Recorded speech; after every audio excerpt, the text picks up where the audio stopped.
In this short video, we're going to take a look at some of the training that we're now doing as the indoor season approaches, and we need to start getting quicker and doing more technique work. This is what I'd call the second phase in the build-up towards the indoor season. There will be a third, more specific phase, and then a fourth, very specific competition phase. Each of these blocks of training last about 4 to 5 weeks and build upon the intensities set in the previous ones. Regular channel viewers will know that I'm very much a trainer who prefers the sharp end of things, so therefore we always work speed, technique, plyometrics and power orientated weights, for example. It's just that we switch the intensities and volumes up to change as the various blocks of training pass. So we're always adding speed on speed, for example, and power on power, and never losing sight of the technical requirements of the long and triple jump.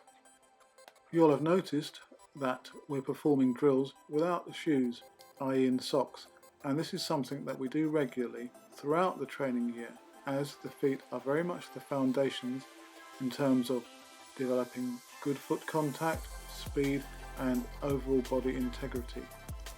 So performing certain drills and running without shoes is a great exercise to do that will both strengthen and develop greater technical awareness.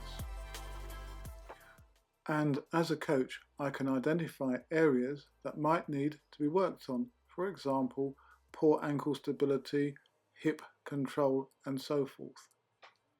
This session was very much a quality one, and after working without shoes we developed increased accelerative capacity. The idea was the athletes really held their acceleration phases, trying to delay the transition into upright running for as long as possible.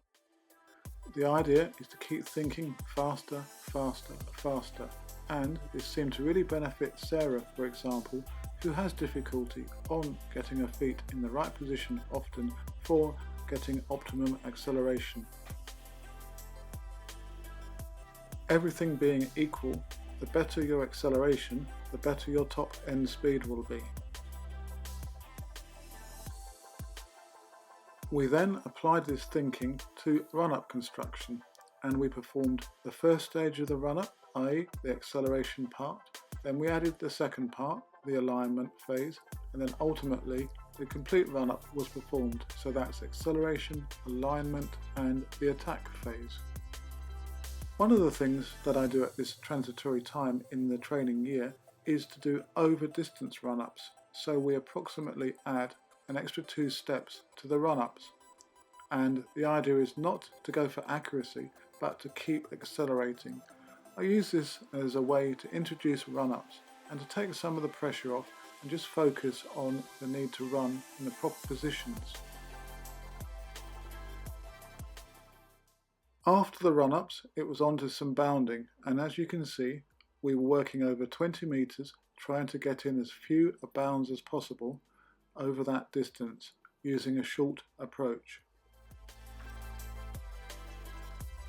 After Tunde, who was warming up with some slightly longer distances, you'll see Jonathan, and he approached the bounds from a hop, which is something that he specifically asked to do, and I think that's a very good idea in that the triple jump obviously requires the hop to precede the step or the bound.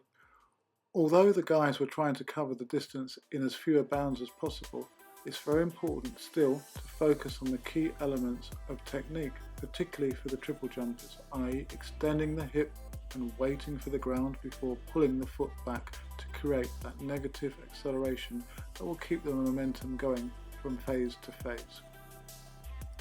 Here, Jonathan unfortunately is slightly rushing his phases in that he's not holding the middle phase of the step and extending his hip into the landing.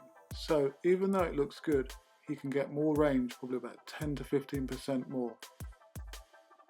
This is particularly noticeable on the steps after the hop.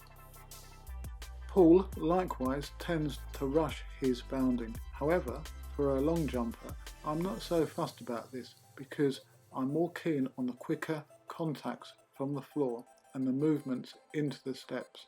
So he's doing more speed bounds. You're now watching Tunde, who's gone over 16 metres a few years back in the triple jump and who's just returning to training.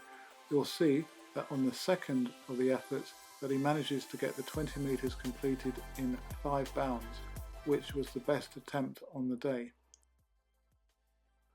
Tunde is blessed with great power and spring, and he's actually accelerating himself off of the contact, which is quite unique, and his technique is far from settled. So hopefully once he does more bounding, more training, more conditioning, he may well get the 20 metres completed in under 5 bounds. Jonathan then completed some repetitions that involved 2 hops and bounds over the 20 metres distance. Again, working on that hop phase is crucial if you really want to improve your triple jump. Doing 2 hops is extremely difficult, particularly getting the range required on the second one, but it's great to teach the movement requirements and of course develop greater power. We've still been doing our eccentric and isometric and concentric weight training, and the loading that we're using is still circa 80% on the bar where applicable, so we're in a heavy strength power development phase. I believe particularly in teaching the body to recruit the biggest bundles of fast twitch muscle fibers and motor units, and you can only do this when using a load in excess of 80% of your 1 repetition maximum.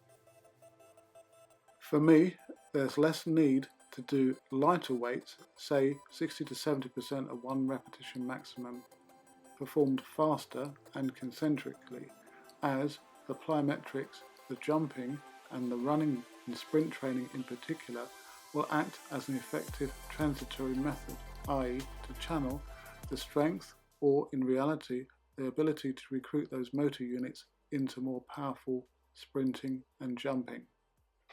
It's key to always bear in mind that what you do must boost your jumping and your sprinting, for example, and you don't want to get sidetracked by doing exercises and reps and sets, for example, in the weights room or on the track for that matter, that aren't really going to boost your performance.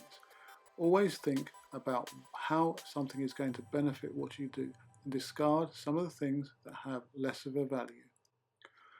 As usual, thanks for watching and good luck with your training and competition.